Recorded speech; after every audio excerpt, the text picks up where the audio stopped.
This is Right Side Trader. Today is May 15, 2026, and this is my weekly market review. We're reviewing S&P 500, that's SPY, on a quarterly chart, monthly chart, weekly chart, and a daily chart. This is all for educational purposes only, no trade recommendation, because as we all know, trading is risky.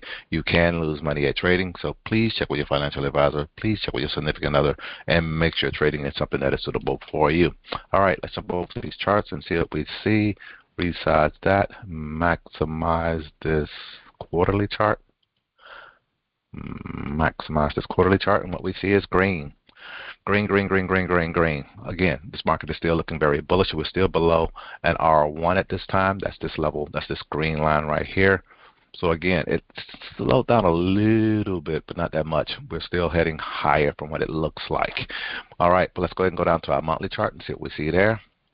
On this monthly chart, let me zoom in here right quick. On this monthly chart, what we see, we're still above the 9-10 moving average. We're above an R2 level here on these quarterly pivots. We didn't quite cross a resistance 3 level. So, but again, we're still looking pretty green. We got a little bit more of a wick on here than what we've had recently, that lets us know that we did get a little bit of pullback on this market at this time. But we've had a strong previous month, and this May is actually starting out pretty strong also. Let's go ahead and go down to our weekly chart and see what we see there. On this weekly chart, let me zoom in here. On this weekly chart, we do have a doji at the top and all, but it's not a red doji like what we had on the Nasdaq. We got a green doji and all. We also, on this weekly chart, it shows that we did get above and R1 level on these wide pivots and it pushed right back down. So again, we letting know some people out there are beginning to take a little bit of profit and all them beginning to push this thing back down and trying to maybe build a position at a lower point instead of at a top. That's all that's going on. So again, that's what we see here on this weekly chart. Again, a doji at the top, so be careful, be careful, be careful. Letting you know that we do with all this wick, we do have a little selling pressure in this market at this time. So pay attention to your trading plans and your trading strategies at this time.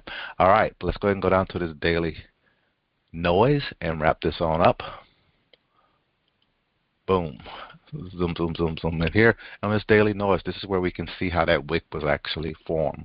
We got this evening star that actually formed up here and all.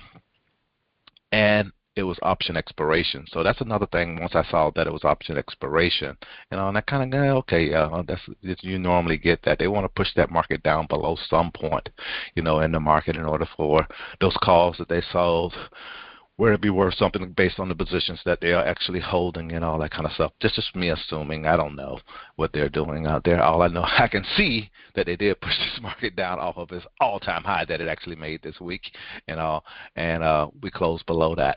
And we do have an evening star on our daily chart at this time. So again, pay attention to your trading plans and your trading strategies. But based on what we're seeing here, just like we've seen before, when we get a red candle the following day, this thing ended up bouncing back up just like it did there, just like it did here also. So just be careful, be careful, be careful about shorting this market at this time. And that's pretty much it. That's pretty much all I want to share at this time. This is Right Side Trader. Hope you guys had a great week. Hope you guys have a great weekend, and I'll speak to you next week. Have a good one. Bye.